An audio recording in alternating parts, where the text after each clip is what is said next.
Toi, tu détestes mentir. Moi aussi. Mais si tu y prêtes attention, tu serais vraiment surprise du nombre de micro-mensonges que tu fais au quotidien.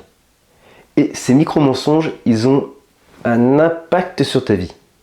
Et ça aussi, si tu te rendais compte, tu serais certainement très surprise.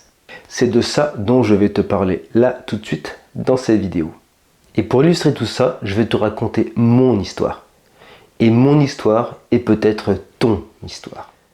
Avant, il y a longtemps, je faisais vraiment très attention à ce que je disais. Il m'arrivait souvent de ne pas dire exactement ce que je pensais. Je le faisais pour pas blesser l'autre, pour pas le faire culpabiliser. Je le faisais pour pas contrarier l'autre. Et surtout, je le faisais pour ne pas être moins aimé, moins apprécié par l'autre ou par les autres. Si j'ai tendance à être toujours d'accord avec les autres, ah oui, bah, je vais être apprécié. Ah bah lui, il fait pas de vagues, il est toujours agréable. C'est ce que je vivais avant, c'était apprécié parce que toujours gentil, toujours agréable, jamais contrariant. Toujours d'accord avec tout le monde. Toujours dire à chacun, ah oui, t'as raison, oui, je suis d'accord, ah c'est vrai, c'est exactement ça. Alors qu'en fait, à l'intérieur, c'était pas ce que je pensais, quoi. Mais je le faisais pas par malhonnêteté, je le faisais pour être bien vu, pour être apprécié, pour être aimé des autres. Parce que j'avais une blessure de rejet qui était vraiment très profonde. Je pouvais dire par exemple qu'un plat était très bon alors qu'en fait je le trouvais vraiment pas terrible, quoi. Ou alors je faisais semblant d'être d'accord avec quelqu'un alors qu'au fond de moi, pas du tout, quoi. Et toi, est-ce que ça t'arrive des fois de te taire? Est-ce que ça t'arrive de dire que c'est ok, de dire que tu es d'accord, alors qu'en fait, à l'intérieur de toi, c'est pas le cas? Alors tu le fais pas forcément pour des trucs énormes, mais si tu observes un peu plus près, je suis sûr que tu le fais pour des petites choses. Alors certaines personnes vont dire que c'est ça la politesse. C'est d'arrondir, de dire que par politesse on dit que c'est bon même si c'est mauvais, ou alors on dit que c'est pas grave alors qu'on est carrément impacté à l'intérieur. Il est possible aussi que tu te dises, moi je suis pas comme ça, moi je réagis jamais comme ça, moi je suis franche, je dis les choses. Mais je t'invite à regarder un peu plus près dans ton quotidien, juste pour aller remarquer ces espaces qui sont un peu moins confortables, où tu vas arranger la vérité, c'est-à-dire que tu vas la contorsionner un petit peu, et qu'à un moment donné, tu n'es plus vraiment aligné avec ce qui se vit à l'intérieur de toi. Juste pour plaire à l'autre, pas le contrarier, pas le blesser, ou pas faire en sorte d'éviter un conflit, voire un micro-conflit, ou pour simplement paraître sympa. Aujourd'hui, je sais pourquoi je faisais ça, pourquoi j'avais comme ça des micro-mensonges. Et si aujourd'hui j'en ai beaucoup moins, j'avoue qu'il m'arrive encore de repérer des fois dans mes interactions avec les autres ces micro-mensonges. Mais je me dis que c'est aussi une manière de voir un peu où j'en suis dans mon évolution personnelle et par rapport à mon alignement entre ce que je pense, ce que je vis et ce que j'exprime. Parce qu'en faisant des micro-mensonges comme ça, c'est comme s'il y avait une sorte de micro-fissure qui se vivait à l'intérieur de toi, mais aussi quand je le fais moi à l'intérieur de moi. Et cette micro-fissure, c'est un peu comme des fissures qui se rajoutent les unes aux autres. À un moment donné, ce qui se passe, c'est qu'il y a comme une sorte de désalignement. De désalignement intérieur, et ce désalignement intérieur entre ce que l'on pense et ce que l'on dit, entre ce que tu penses et ce que tu dis, peut créer un véritable mal-être intérieur, une sorte de dysfonctionnement intérieur. Et ça, c'est pas sans conséquences. Évidemment, conséquences négatives pour toi. Alors si tout ce que j'ai dit là te parle, je t'invite à mettre un petit like sous cette vidéo pour m'encourager à faire d'autres vidéos de ce type. C'est un peu ma façon de nourrir mon besoin de reconnaissance parce que oui, j'ai, comme tout le monde, un besoin de reconnaissance. Ce dont je te parle là, sache que tout le monde le fait. Et un jour, j'ai découvert qu'il existait un biais cognitif qui parle exactement de ces micro-mensonges que l'on fait au quotidien. Les psychologues ont nommé ça le biais de désir. Oula, je recommence. Les psychologues ont nommé ça le biais de j'y vais y arriver.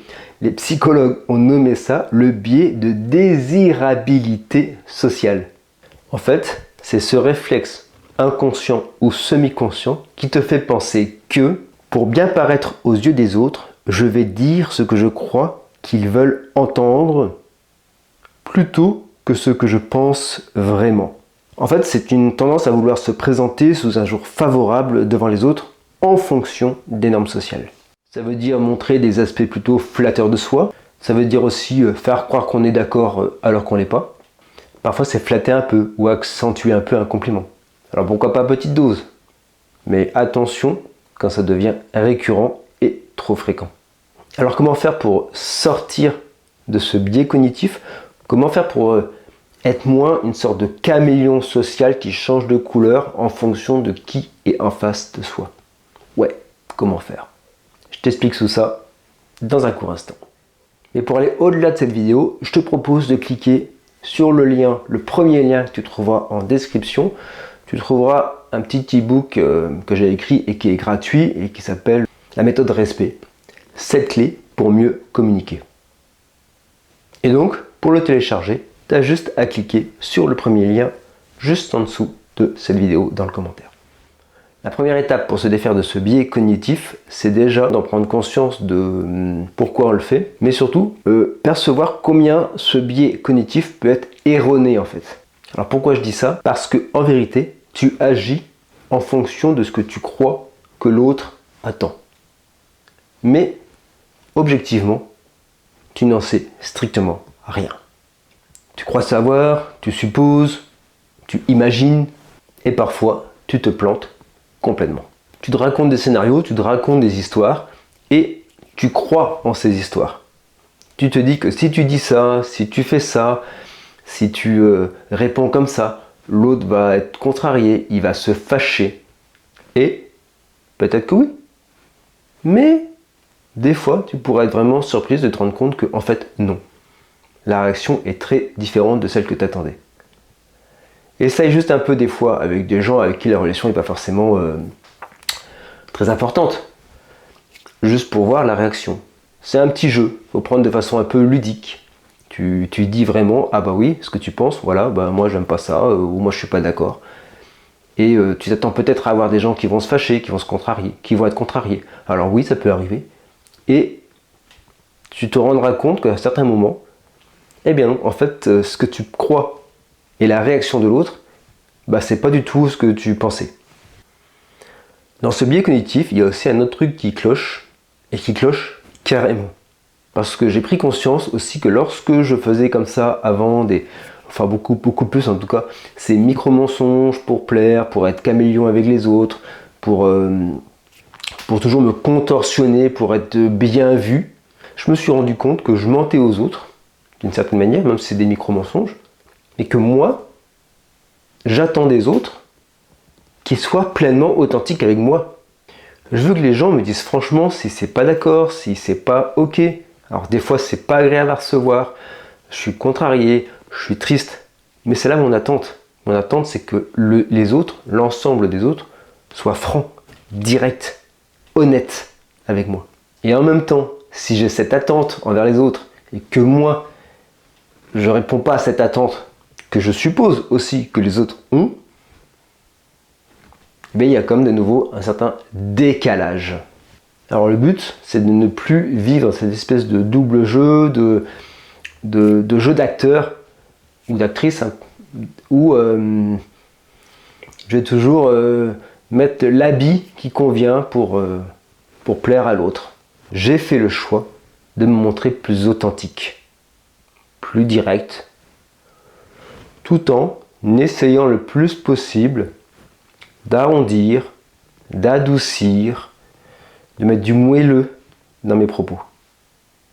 Et adoucir, mettre du moelleux, arrondir mes propos, arrondir ma vérité, ne veut pas dire que je la rabaisse, que je la diminue ou que je la travestis. Alors te montrer comme ça, plus authentique, plus direct, au départ, évidemment, ça fait peur.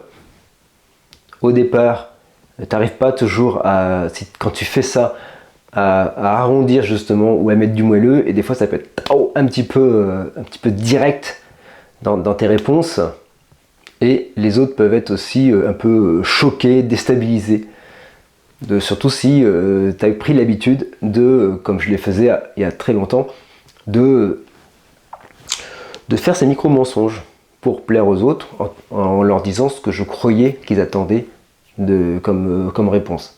Mais en étant plus direct, comme ça, c'est aussi une façon de consolider ton estime de toi-même. Tu es congruent, congruente. Être congruent, c'est dire ce que je pense, ce que je ressens. Je le fais dans l'intention que l'autre me connaisse mieux, pas dans l'intention d'attaquer ou de le blesser. En faisant ça, j'ai cessé d'être un comédien relationnel. Alors oui, ça a éloigné des gens, mais ça en a rapproché d'autres. Et en étant vrai, c'est une façon de ne pas trahir l'autre, de ne pas mentir à l'autre. C'est aussi une façon de ne pas te trahir toi-même, de ne pas te mentir à toi-même. Et cette cohérence intérieure-extérieure, ça crée en toi un socle solide pour avoir beaucoup plus confiance en toi. Et ça, c'est fondamental dans la vie.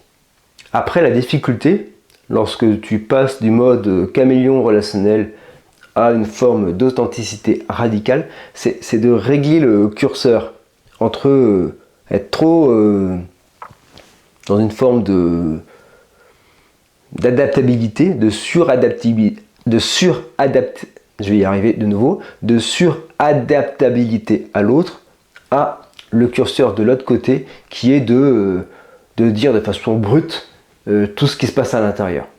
Si tu veux rentrer dans cette démarche d'une honnêteté radicale, déjà, c'est de repérer au quotidien ces micro-mensonges que tu fais pour plaire à l'autre en fonction de ce que tu crois qu'il attend. Juste ça. Je te propose de faire ça pendant quelques jours. Juste repérer, une semaine. Tu repères tous ces micro-mensonges. Tu ne changes pas ta façon de faire. Tu as juste à les repérer. Alors attention au piège aussi de dire ah bah je suis nul, je suis un caméléon relationnel, c'est vraiment n'importe quoi. Non, dans un premier temps, juste les repérer et se rappeler que c'est un biais cognitif qui est là pour te protéger tes relations, te protéger du rejet. Ce qui était inconscient, là, grâce à cette vidéo, va te permettre de devenir conscient. C'est une façon d'avoir une prise de conscience. Et de mon expérience, une prise de conscience, c'est rarement agréable. Dans un deuxième temps, c'est aussi dire c'est pas à mon goût, plutôt que dire c'est nul. Tu peux aussi mettre des adoucisseurs dans un premier temps que tu enlèveras plus tard. C'est une étape, c'est un peu comme des petites roues sur un vélo pour apprendre justement à faire du vélo. C'est dire c'est un peu trop ceci pour moi, ou c'est pas tout à fait. Et quand tu dis c'est un peu trop, ou c'est pas tout à fait, en fait tu amoindris ton ressenti, parce que c'est carrément, ça te convient pas du tout. Mais c'est une façon, c'est un début, c'est une première étape. C'est un premier pas. C'est, comme je viens de le dire, des petites roulettes sur ton vélo relationnel. Mais pour moi, l'élément essentiel, c'est vraiment de revenir au jeu. Je trouve ceci, je trouve cela. Tu parles de toi. Plutôt que de dire c'est nul, c'est n'importe quoi, c'est moche, c'est trop ceci, c'est pas assez cela. C'est je. Et pour moi, ça c'est comme ci ou ça c'est comme ça. Et en même temps, c'est rester aussi très ouvert au ressenti de l'autre, à pouvoir accueillir l'autre. Rester dans l'empathie à l'autre. Parce que être dans l'authenticité radicale ne veut pas dire se couper de l'autre. Bien au contraire, ça veut dire être en lien avec soi, mais aussi rester en lien empathique avec l'autre. Parce que pour moi, la vraie amitié, mais aussi des relations entre collègues, où on peut vraiment être en harmonie, vivre des relations harmonieuses, c'est de pouvoir que chacun puisse dire sa vérité et que la vérité de chacun puisse être entendue par l'autre. Alors juste avant de terminer cette vidéo, j'ai envie juste de t'inciter à t'abonner à ma chaîne parce que comme je l'ai dit tout à l'heure, ça m'encourage à diffuser de nouvelles vidéos. Si tu as aimé cette vidéo, tu peux la liker. Et je te rappelle que dans le premier lien juste en dessous de VC. Et je te rappelle que dans le premier lien juste en dessous de cette vidéo, tu trouveras un cadeau qui pourrait vraiment t'intéresser, je pense. Ouais. Tu vas, tu jettes un œil, si ça t'intéresse, tu récupères, si ça t'intéresse pas, tu pars. Voilà, ça coûte rien, un petit clic sur le premier lien juste en dessous de la vidéo et après tu fais ton choix. Juste une petite parenthèse aussi, tu vois que des fois je bafoue, j'ai la langue qui part en vrille. Je fais exprès, c'est vraiment volontaire, pas de faire bien sûr, mais de ne pas couper au montage, de ne pas recommencer.